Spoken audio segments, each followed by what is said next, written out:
안녕하세요. 사랑하는 성도님, 영혼의 샘물, 은혜의 자리 오심을 축복합니다. 승리의 주님이 우리와 함께 하십니다. 우리와 함께 하시는 주님을 찬양합니다. 기도합시다. 주님 감사합니다.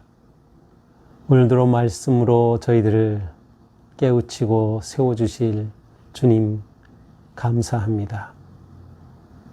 오직 주님의 말씀만이 저희들을 살리고 세우며 모든 시대와 상황과 문제 속에서 나아갈 길을 보여주심을 믿습니다. 주님, 오늘도 말씀으로 저희들을 새롭게 하여 주시고 주님의 말씀 따라서 담대하게 믿음의 길을 지켜가는 저희가 되게 하여 주시옵소서. 예수님 이름으로 기도합니다. 아멘. 오늘 말씀은 요한계시록 15장 1절에서 8절입니다. 또 하늘에 크고 이상한 다른 이적을 보매 일곱 천사가 일곱 재앙을 가졌으니 곧 마지막 재앙이라. 하나님의 진노가 이것으로 마치리로다. 또 내가 보니 불이 섞인 유리바다 같은 것이 있고 짐승과 그의 우상과 그의 이름의 수를 이기고 벗어난 자들이 유리바닷가에 서서 하늘의 검은 고를 가지고 하나님의 종 모세의 노래 어린 양의 노래를 불러 이르되 주 하나님 곧 전능하신 이시여 하시는 일이 크고 놀라우시도다. 만국의 왕이시여 주의 길이 의롭고 참되시도다. 주여 누가 주의 이름을 두려워하지 아니하며 영어롭게 하지 아니하오리까. 오직 주만 거룩하시니이다. 주의 의로우신 일이 나타났음에 만국이 와서 주께 경배하리이다 하더라. 또 이 일 후에 내가 보니 하늘의 증거 장막의 성전이 열리며 일곱 재앙을 가진 일곱 천사가 성전으로부터 나와 맑고 빛난 세마포 옷을 입고 가슴에 금띠를 띠고 네 생물 중에 하나가 영원토록 살아계신 하나님의 진노를 가득히 담은 금대접 일곱을 그 일곱 천사들에게 주니 하나님의 영광과 능력으로 말미암아 성전에 연기가 가득 차매 일곱 천사의 일곱 재앙이 마치기까지는 성전에 능히 들어갈 자가 없더라. 아멘. 자, 이제 요한계시록 15장은 이제 다음에 올 16장의 준비 내용이라고 볼 수 있어요. 지금까지 우리는 이제 7가지의 재앙과 관련된 내용들을 보았습니다. 그러니까 7 시리즈의 재앙이 3번 반복이 되는데요. 우리는 그 첫 번째로 7인의 재앙을 봤고요. 7 나팔의 재앙을 봤어요. 7인의 재앙과 7 나팔의 재앙은 이 땅에 하나님의 재앙이 임하지만 아직 기회가 있어요. 회개하고 돌이킬 기회가 있어요. 자, 그런데 오늘 이제 서문으로 소개될 7번째 이 7 재앙은 마지막이에요. 그래서 오늘 1절에 이렇게 하죠. 하늘에 크고 이상한 다른 이적을 보며 7 천사가 7 재앙을 가졌으니 곧 마지막 재앙이라. 마지막 재앙. 자, 그러므로 이제 16장에서 펼쳐질 그 마지막 재앙은 더 이상 회개의 기회가 없어요. 여기에는 회개의 기회가 없이 그냥 결정적 심판이 임하는 그런 재앙을 보여주고 있습니다. 하지만 이 재앙이 마지막이라고 해서 이것이 모든 그 심판과 재앙의 마지막이라는 뜻은 아니고요. 지상에 있는 불신자, 지상에 있는 우상숭배자, 지상에 있는 짐승을 따르고 짐승의 표를 받은 자에 대한 마지막 심판에 관한 말씀이에요.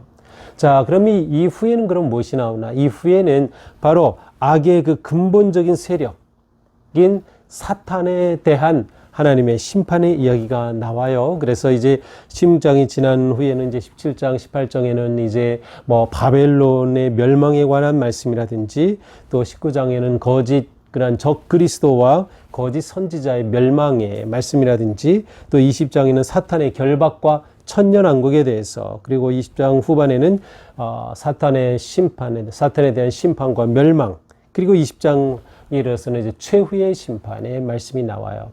자, 그래서 오늘 본문은 바로 16장에 있을 이러한 마지막 7번째 재앙권 7대접의 심판을 기록하기 위한 일종의 서론 아니면 서막이라고 볼 수 있습니다. 자, 7 재앙을 가졌다. 마지막 재앙이다. 2절. 또 내가 보니 불이 섞인 유리바다 같은 것이 있고, 자, 유리바다. 이것은 지금 천상에 있는 그러한 구원받은 자가 서 있는 바닥이 바로 유리바다입니다. 자, 이 유리바다인데 여기에 불이 섞인 것 같아요. 자, 이 불이 지금 천상에 하늘에 있죠. 이 불이 내려가서 심판할 것입니다. 이 불이 섞인 유리바다 같은 것이 있어요. 짐승과 우상과 그 이름의 수를 이기고 벗어난 자들이, 자, 여기 보니까 세 가지가 나오죠. 짐승을 이겼어요. 우상을 이겼어요. 그 이름의 수를 이겼어요. 그 이름의 수가 뭐였어요? 666. 바로 이것을 이긴 벗어난 자들이 이 유리바닷가에 서 있어요. 이 벗어난 자들은 곧 누구일까요? 14만 4천 명 중에 일부라고 볼 수 있어요. 자, 그들이 하나님의 검은 거를 가지고, 검은 거는 악기죠. 그렇다면 이 악기는 언제 사용이 돼요? 예배할 때 사용이 되죠. 하나님을 찬양할 때. 이것이 지금 또한 예배의 어떠한 그 현장, 예배의 모습을 보여주고 있구나라는 것을 우리는 보게 돼요. 요한계시록은 전체로 예배의 책이다 이렇게 표현할 수 있을 정도로 예배의 이미지, 예배에 관한 그런 내용들이 계속 나오고 있습니다. 자, 하나님의 검은 거를 가지고 노래를 부릅니다. 어떤 노래입니까? 3절.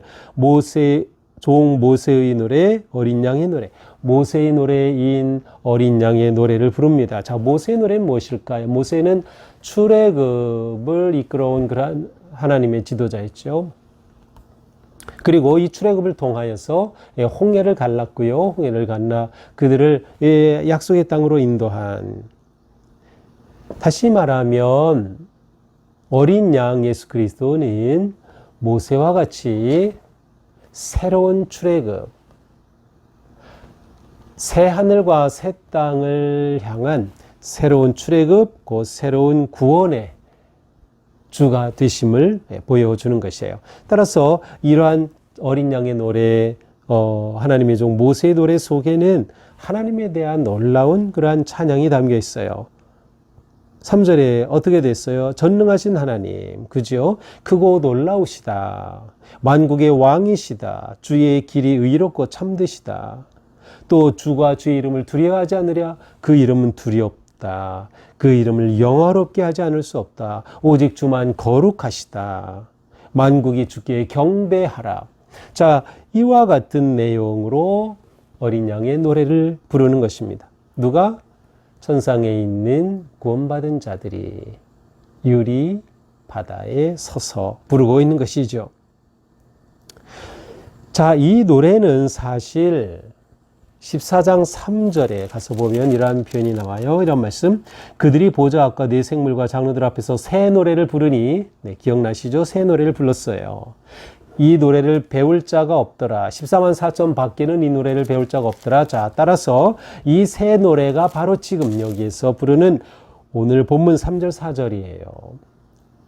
14만 4천 가운데 있는 이 노래 아무나 부를 수 있는 게 아니에요. 새 노래를 부를 자들, 바로 이 노래를 부르는 것이죠. 어린 양의 노래, 새 출애굽의 노래입니다. 자, 이후에 내가 보니 5절 하늘의 증거장막의 성전이 열리며, 자, 증거장막이라는 것은 언약궤를 모신 그런 성막을 말해요. 회막이라고 할 수 있겠죠.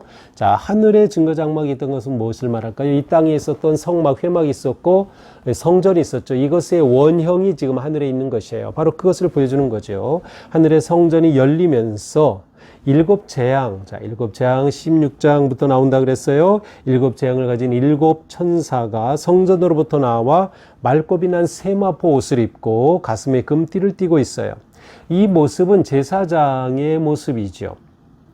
천사들인데 이 천사들의 모습이 제사장적 이미지의 모습을 가지고 있어요. 이것은 무엇일까요? 제사장은 뭐예요? 제사들이죠. 천사들이 이렇게 입었다? 예배를 위한 준비예요. 예배 복장이에요. 그렇습니다. 바로 예배를 준비하는 것처럼. 그러므로 16장에 나타난 7 대접의 심판은 예배의 상황과 연결되어 있다는 것을 우리는 볼 수 있습니다. 자, 이 일곱 재앙을 가진 일곱 천사가 이와 같은 모습으로 나타납니다. 자, 그런데 네 생물 중 하나가 영원토록 살아계신 하나님의 진노를 가득 담은 일곱 대접을 일곱 천사들에게 하나씩 줍니다. 이때 하나님의 영광과 능력으로 말미암아 성전에 연기가 가득해요. 하나님의 거룩하신 임재하심을 상징하죠. 일곱 천사의 일곱 재앙이 마치기까지는 아무도 성전에 들어갈 수가 없더라. 그래서 일곱 재앙, 일곱 심판의 일곱 대접의 심판이 이제 이렇게 준비되고 있음을 보여주고 있습니다. 이제 일곱 대접의 심판은 내일 본문을 통해서 우리가 차례대로 보게 될 것이죠. 자, 오늘 말씀은 일곱 대접의 심판의 서막입니다. 그래서 오늘 말씀을 보면서 우리는 우리 주님께서 승리하신다 라고 하는 것, 승리의 주님. 자, 심판의 주님은 동시에 승리의 주님의 이미지가 함께 있어요. 그러므로 우리는 승리의 주님을 의지하고 구하고 찾아야 되는 것이죠. 또한 우리는 주님의 진노하심을 두려움으로 보면서 승리의 성도로 우리도 천상에 구원받은 자들과 같은 그 찬양을 부를 것을 기대하면서 승리의 찬양의 예배자로 준비되어야 하는 것입니다. 또한 우리는 하늘의 예배가 진행되는 모습을 볼 때 우리는 천상에 있지만 그 하늘의 예배에 동참하는 것이에요. 우리도 하나님의 임재하심 앞에, 하나님의 그 영광스러움 앞에 함께 예배에 동참하는 것. 주님께 나와 경배하라, 경배하리이다. 그렇습니다. 주님 앞에 믿음으로 나아가는 것이죠. 그러므로 우리는 진정한 예배자로서 어린 양 주님의 승리를 확신하면서 우리는 예배의 영광 가운데 거하게 되는 것입니다. 그러니까 이 예배가 우리에게 이처럼 놀라운 은혜의 생명의 구원의 자리임을 볼 수 있습니다. 오늘 하루 우리가 살아갈 때에도 승리의 주님을 생각하세요. 주님의 승리하심. 주님께서 다 물리치시고 모든 악의 세력을 이기신다. 주님께서 주장하신다. 나는 그 주님께서 아시고 구원하여 주신 구원받은 14만 4천의 하나님의 자녀다. 그러므로 내 삶에 남은 것은 주님이 주실 승리의 기쁨과 영광이다. 우리는 이 믿음과 확신으로 오늘도 주님을 예배하는 그러한 예배자의 거룩한 하루가 될 수 있기를 축복합니다. 기도합시다. 주님, 오늘도 말씀으로 우리를 격려하여 주시니 감사합니다. 우리가 어떤 상황에 있든 부활의 주님, 승리의 주님, 영광의 주님을 바라보며 주님의 승리하심과 주님의 이 땅의 모든 악의 세력을 심판하시는 그 주님 앞에 우리는 무릎 꿇고 경배하며 온전히 주님의 뜻을 높여 찬양하는 진정한 예배자로 승리하게 하여 주시옵소서. 예수님 이름으로 기도합니다. 아멘. 네, 오늘도 우리의 삶이 이렇게 주님 앞에 아름답게 드려지는 거룩한 승리자가 되기를 축복합니다. 사랑합니다.